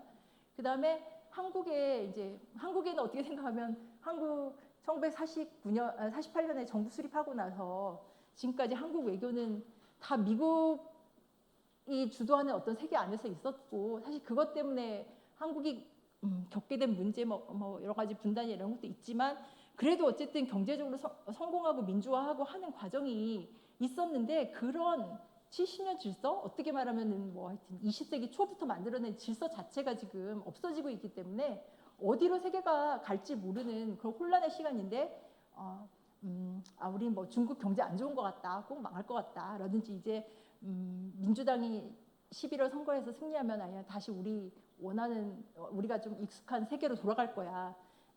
이런 기대는 어렵다는 거죠. 여러 가지 현실에서. 사실 뭐 바이든이 보여준 것처럼 무슨 트럼프처럼 그렇게 막 동맹국을 막 압박하고 막 윽박지르고 막 하는 그런 뭐 아니면 전혀 얘기도 안 해주고 자기 마음대로 트위터 올려가지고 뭐 내일 김정은 만나러 간다 이런 게 아니고 아니더라도 바이든 역시 미국의 제조업을 되살리고 그걸 위해서는 동맹국들이 와서 여기다 투자해라. 동맹국들이 우리 안보 부담 같이 져라. 사실 일관되게 그 문제 있는 거잖아요. 그렇게 생각할 수밖에 없는 상황이기 때문에 우리가 이 지금에 서 있는 문제를 그렇게 쉽게 다시 조금만 있으면 그냥 우리가 한국이 유리했던 세계로 갈 거야. 그렇게는 생각하시면 안 된다고 생각합니다. 아까 다시 또 연시통 교수가 나왔는데 이거는 이제 두 개의 인터뷰를 제가 생각했어요. 이분의 그 중국이 생각하는 지금 세계와 이후의 전망이 좀 저한테는 생각해 볼 만한 거리가 있어서요. 이분은 이렇게 생각해요. 지금 뭐 다극 체제 이렇게 얘기하고 뭐 러시아도 그렇고 다극 체제 뭐 하는데 아니다.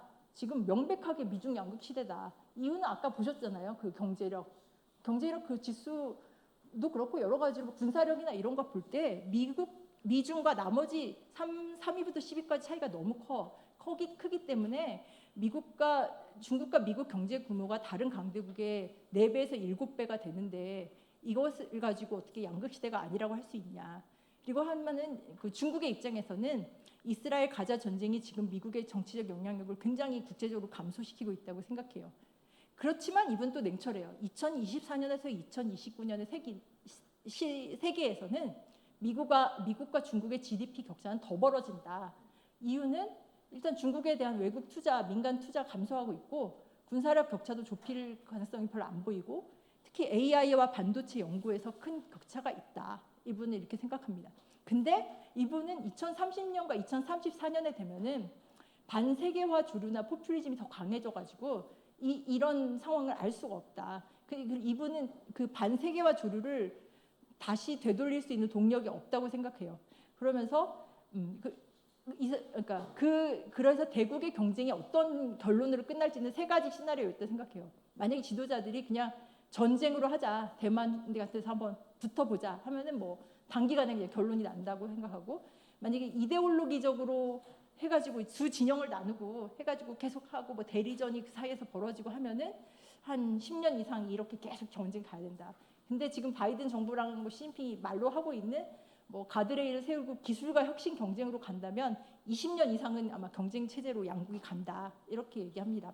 이런 뭐 그럴 가능성이 사실 있다고 생각해요. 그러면 저는 뭐 어쨌든 제가 한겨레라서 그러는 것은 아니고 하여튼 그냥 저의 개인적인 생각입니다. 우리 신문과 관계없이. 저는 그냥 지금의 외교는 저는 뭐 어느 한 정당을 편들는 게 아니라 지금 정부이기 때문에 하는 평가입니다. 어쨌든 저는 주어가 없고 네오콘 외교라고 생각해요. 왜냐하면 주어가 없다는 거는 한국을 중심에 놓고 정책을 정교하게 하고 있지 않다 생각해요. 지금 하는 거는 저는 그러니까 뭐 미국, 일본과 지금 뭐 협력하지 말아야 된다 이런 생각은 전혀 없거든요. 아까 말한 그런 이유로 어쩔 수 없이 세계가 이렇게 되고 있는데 한국이 지금까지 70년 동안 해온 것도 있고 어느 정도는 우리가 지금 이렇게 세계가 변하고 있는 데서 어쨌든 미국, 일본, 유럽 이런 국가들하고 협력을 강화할 수밖에 없다고 생각해요. 근데 그 하는 과정에서 안에 서로 협상할 거 아닙니까? 내가 요거 할 테니까 너네는 우리한테 그럼 뭐 해줄래? 이런 것들이 당연히 있을 거잖아요. 근데 지금 이 정부에서는 한국 입장에서 뭘 요구하고 우리가 그 안에서 뭘 받아내고 있는지가 보이지가 않고 아니면 어떤 부분은 설명을 안 해줘요. 그 군사협력 이런 거에 대해서 너무 설명을 안 해주거나 아니면은 뭐 우리가 지켜야 될 선이 한국으로서 있는데 그런 선을 지키지 않는다거나 그런 게 너무 많아서 이렇게 해가지고 여론을 설득해서 잘 갈 수 있을지 모르겠습니다. 그리고 당연히 우리는 아까 그런 세계 질서 변화에 대한 우려가 있지만 미국은 쇠퇴기에 항상 동맹국의 힘을 빌리거나 또는 압박해서 미국의 힘을 회복하려고 했어요.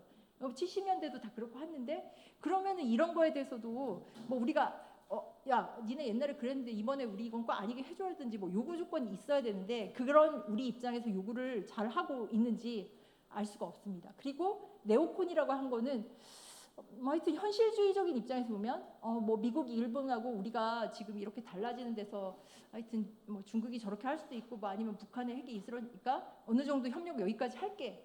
근데 한국은 여기까지만 할게라든지 우리 뭐 중국과 너무 가깝거나 북핵 분단이 있잖아. 그러니까 우리 현실적으로 여기까지 할 수 있어. 그런 게 너무 안 보이잖아요. 그래서 정말 2년만 있고 자유만 외치시는 네오콘 외교라고 생각합니다. 정말 부시 행정부 때 이라크 침공 가가지고 정말 미국을 멸망하게 만드신 분들이 네오콘인데 지금 정말 너무 그런 점들이 걱정이 됩니다. 그리고 저는 그래도 한 가지 또 저의 이거는 좀 오랜 생각이에요.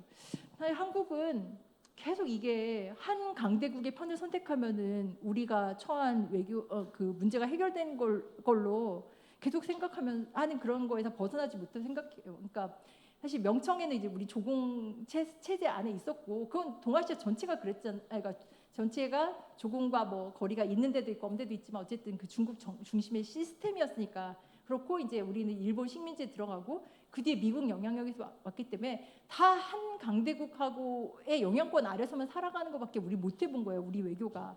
그래서 사실 다른 나라들은 다양한 강대국하고 어떤 식으로 이 플레이를 하지 이런 것들이 사실 다른 나라에선 작동을 하는데 우리는 반일이냐 친일이냐 친중이냐 반중이냐 뭐 친미냐 반미냐 계속 이게 흑백밖에 없지. 아 여기하고는 요만큼 갈 수 있고 여기하고는 어디까지 할 수 있어. 그런 걸 한 번도 해보지 못했다는 게 참 우리한테 문제인 것 같습니다. 하여튼 저는 그리고 최근에 이런 중국이 북러가 밀착하는 걸 굉장히 껄끄러워해서 뭐 우리한테 한국한테 좀 한국 얘기 들어줄 것 같다. 한국과 관계 굉장히 좋아지는 것 같다라고 생각하시는 분이 있는 것 같은데 저는 그렇게 생각하지 않습니다. 왜냐하면 어쨌든 중국이 뭐 중국과 북한은 원래 사이가 나빴잖아요. 그리고 중국한테 북러가 저렇게 하는 게 뭐 좋은 것은 아니지만 중국의 지금 외교의 특징은 미국의 견제를 어떻게 버텨내고 이기느냐가 사활이 걸린 문제예요. 근데 만약에 미국이 여기서 그 블록을 만들고 있는데 우리는 우린 북러가 저러는 거 싫어 하면서 거기서 우린 송구 뗄래 이런 식으로는 나갈 수가 없는 거예요. 그래서 지금 중국이 올해 갑자기 이제 뭐 한국하고도 대화하고 이탈리아 총리도 초청하고 유럽과 관계도 관리하고 일본도 대화 재개하고 하는 거는 중국 입장에서 보니까 미국 대선을 앞두고 이 상황을 관리하려는 거지.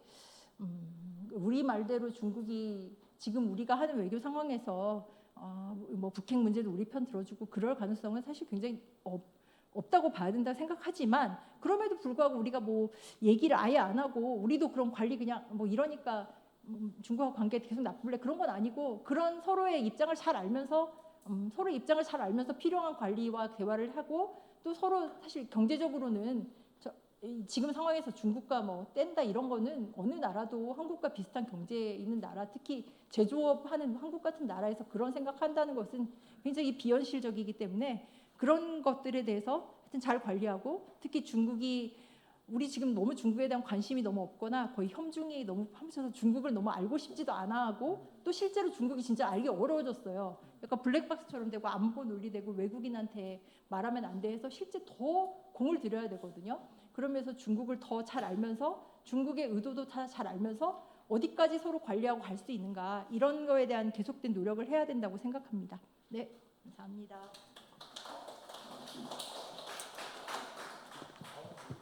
네, 감사합니다. 이어서 자유롭게 질의응답 시간 가지려고 하는데요. 질문해 주실 분은 손을 들어 표해 주시고 이름과 소속 말씀해 주시면 감사하겠습니다. 혹시 질문 있으신 분?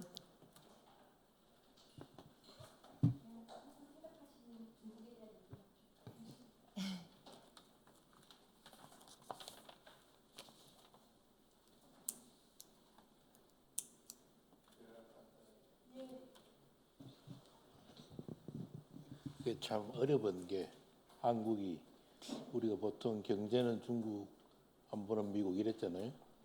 그런 걸 했는데 박근혜 대통령 때 정권 때 그 시진핑 옆에 천안문 그 뭡니까 사열 때 그 한문 쓰면서 미국이 보복이 돌아가지고 사드 또 한일 문제 압박이 돌아가지고 그러면서 완전히 깨지버린. 참 어려운 문제 그게. 아직 이제는 좀 그래도 국력이 좀 자랐다지만은 참 이게 중국과 미국 사이의 이 한국의 처지가 참 곤란할 때가 많아요. 그러니까 그런 문제가 있다는 거. 그것도 좀 고민을 하게 보면은 그 어떻게 생각하시는지 그런 문제들이 가장 이상적으로야 경제는 중국, 안보는 미국 이게 참 맞기는 맞는데 그게 참 어려운 문제가 있는 거죠. 특히 아까 시진핑이 2016년, 17년 그때 그렇게 사드 배치하고 맞물렸는데 그 이후로는 한국도 세계지구 5인가 제조 국가잖아요. 중국 시장이 필요하고 중국의 중간재료가 판매해야 되는 그런 국가인데 한국과 비슷한 국가들은 다 비슷한 고민에 빠져 있는 것 같아요. 독일도 그렇고 호주는 이제 자원만 주로 했지만 호주도 우리나라 사드 보험 못지않게 충돌이 벌어졌잖아요. 다들 이런 어려운 상황에 있는 것 같은데 그런 면에서 보면은 그럼에도 그런 나라들이 결국은 그 어떤 시기를 버텨내고 경제적 관계를 유지하고 최근에 이제 중국 시장의 변화에 따라서 어려움도 겪고 하는 것이지 그 어떤 나라도 중국과 경제를 끊어야겠다 하는 생각은 없으니까 그 나라들도 다 사실은 어떤 생각 보면 안미 경중이었거든요. 근데 그 안미 경중의 성격이 어쩔 수 없이 바뀐 거죠. 중국의 국내 상황, 중국의 기술 상황도 달라지고 미중의 상황도 달라지고 또 중국이 이렇게 안보에 대해 우려하는 상황, 또 미국이 동맹국들을 이렇게 압박해서 중국한테는 뭘 하면 안 된다 이런 여러 가지가 한국 있을 때 다 벌어지는 거니까 그거는 다 비슷하게 겪는 고민이기도 하고 다들 그런 방안을 찾고 있는 것 같아요. 근데 또 한국은 문제가 북핵과 분단의 문제가 있어서 그런 나라보다 더 어려워요. 그렇기 때문에 정말 그 문제를 어떻게 해야 될지 아까 뭐 중국 전문가들 다 얘기하는 것처럼 한미일이 계속 이렇게 무장력 강화하면 우리는 그럼 뭐 북한 핵 문제 저희는 신경 안 쓴다 이렇게 얘기 나오는 거에 대해서 어떤 해법이 있을지 그게 오히려 더 큰 문제가 아닌가 싶기도 합니다.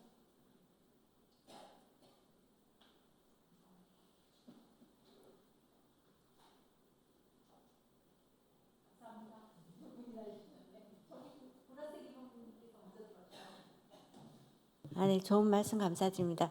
그 아까 삼중 전에 말씀을 해주셨는데 저도 그 삼중 전회가 연기가 됐다가 최근에 이제 7월에 열려서 뭔가 특별한 게 이번에 나오지 않겠냐 그랬는데 제가 자세히 안 들여다봐서 그런지 대충 평은 이렇게 생각보다 큰 그게 없다.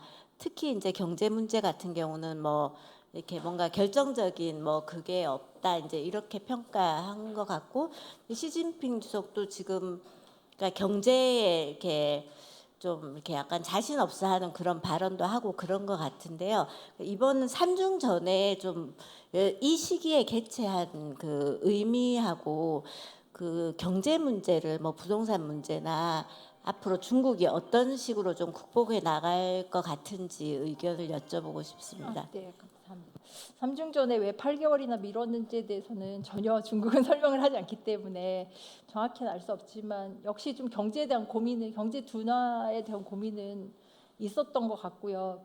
이제 두 가지가 그 경제 문제, 안보 문제 정도로 그러니까 정치적인 면에서 경제에 어떻게 돌파할까 그다음에 안보 아까 계속 안보 우려 강조하니까 있었던 것 같은데 경제는 근데 두 가지 다 그 이전에 했던 데서 사실 결정적으로 차이 나게 뭐 변화의 요소는 없는 것 같아요. 계속 경제적으로는 역시 아까 신품질 생산력 해서 더 투자를 그런 분야에 늘려가지고 어떻게 뭐 어려움이 있어도 뭐 아니면 민생에 불만이 있어도 거기에서 미국을 넘어서겠다, 미국의 포위를 넘어서겠다 이런 방향이 명확한 것 같고 또 안보도 오히려 좀 경제를 위해서 안보를 조금 풀까 했는데 그 부분에 대해서는 오히려 더 강조하는 방향으로 나온 것 같아서 뭐 아무것도 없다라고 실망하는 사람도 있는데 어쨌든 이전 입장에서 하여튼 이전 입장을 조금 더 강화하고 정리한 그런 상황인 것 같아요. 그리고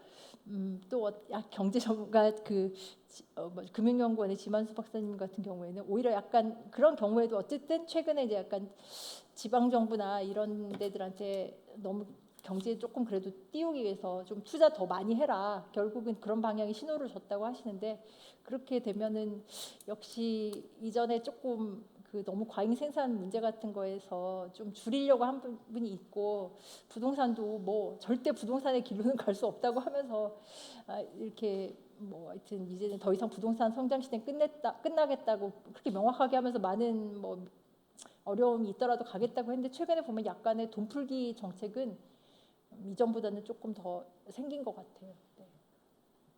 감사합니다. 네. 네, 좋은 말씀 감사합니다. 경기도청에서 왔습니다. 그래서 지금 이제 주신 말씀 가지고 저희는 지방정부 차원에서 어떻게 중국과의 교류를 잘 할 수 있을까 이런 고민을 갖고 이제 세미나를 들었는데요. 방금 말씀하신 거하고도 이제 좀 연관이 되는 것 같은데, 저희 같은 경우는 상반기에 랴오닝성 당서기, 장수성 당서기가 경기도를 방문을 했어요.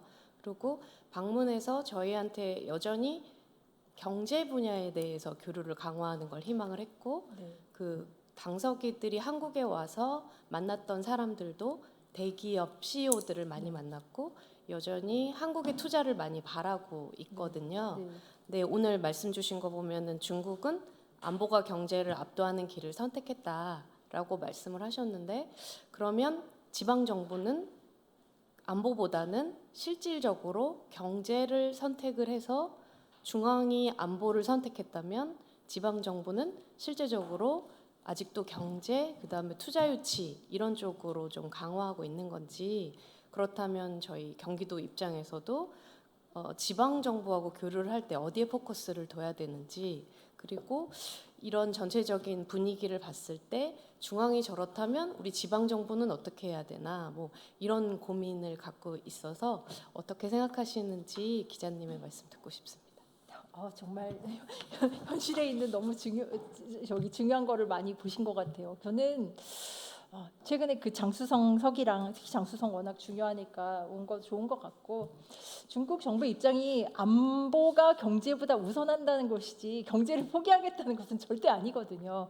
특히 이제 중국 정부의 지금 고민은 어쨌든 뭐 그 중국 정부의 그 많은 자원은 아까 말한 중요한 첨단 분야에 하는데, 그럼 나머지 뭐 민간 기업들이나 뭐 지방 정부에 있는 기업들 아니면 그 일자리 문제 다 어떻게 할 거냐. 그거는 되도록이면은 지방 정부가 좀 돈도 투입했으면 좋겠고, 외국 기업들 투자 많이 받아서 그런 문제를 해결해 주기를 바라고 있는 것 같아요. 근데 사실 우리 기업들도 고민이 좀 있겠지. 이런 상황을 잘 아니까. 이전보다 시장은 뭐 꼭 안보를 중시한다고 해서만 어려운 건 아니거든요. 사실 어떤 한국 기업들 다 얘기하시다시피 워낙 중국이 가격 경쟁력이 높고, 거의 우리나라 뭐 90% 정도의 제품을 만드는데 가격이 뭐 3분의 1도 안 되고 막 이런 상황이잖아요. 그런 여러 가지에 대한 고민이 있고, 그런데 더하기 이제 중국 시장이 점점 불투명해지고 투자 환경이 어렵다, 외국인들한테 좀 배타적으로 된다, 여러 가지를 다 복합적으로 대기업들이 기업들도 고민하고 있는 건데, 저는 그럼에도 불구하고 기업들도 중국 시장을 포기할 수 없다는 건 강하기 때문에 아마 그런 사람들, 지방 정부 당석이나 이런 분들 만나고 어느 정도 시장성이나 있다고 하면은 투자하지 않으실까 싶고, 어쨌든 오는 분 안 만나면 안 되고 오는 것은 좋은 기회라고 생각하는데, 다만 기업들도 지금 특히 중국에 오랫동안 하신 분들은 이런 여러 가지 요소를 고려해서 옛날보다 한국 기업의 환경, 아니 외국 기업 자체들의 환경이 너무 어렵고 중국 안에서 경쟁도 너무 치열하기 때문에 아마 당서기들께서 오셔도 아마 기업들은 그런 점들을 다 감안해서 투자를 결정할 것이기 때문에 우리 지방 정부는 중국 중앙 정부와 계속 잘 교류를 하셨으면 좋겠습니다. 네. 그게 또 한중 관계가 지금 여러 가지 어려운 점이 있는데, 지방 정부의, 특히 중국 지방 정부 당서기들은 앞으로 이제 최고 지도부로 올라가는 중요한 사다리에 있는 거잖아요. 그런 분들이기 때문에 계속 이렇게 관계하고 대화를 하고 미래에 하여튼 그런 거에 대비하고 하는 게 정말 중요하다고 생각해요. 네. 네, 혹시 더 질문이 없으시면은 이제 마무리를 해볼까 하는데요. 짧은 시간 압축적으로 많은 내용 전달해 주셔가지고 저희 중국에 대한 이해 깊이가 한층 깊어진 것 같습니다. 저처럼 숫기가 조금 없어서 물어보고 싶은데 질문 못 물어봤다 이러신 분들을 위해 제가 마지막에 짧게 기자님 책 하나 소개해 드리려고 하는데 중국 딜레마라는 책 저도 오늘 사인 받으려고 가져왔습니다. 감사합니다. 혹시 더 이렇게 중국에 대한 기자님의 이야기 듣고 싶으면 찾아보시면 좋을 것 같습니다. 네, 오늘도 자리해 주셔서 감사드리고 그럼 이것으로 2024 미국 패스파인더 두 번째 강연을 마치도록 하겠습니다. 감사합니다.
멀리서 와주셔서 너무 고맙습니다.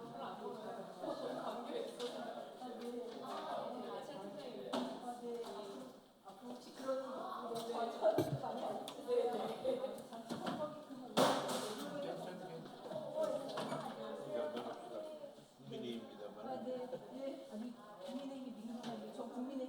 오늘 학기는 잠깐 독자입니다. 안녕하십니까. 아이, 그날 네, 저, 아이, 너무 잘 들었는데,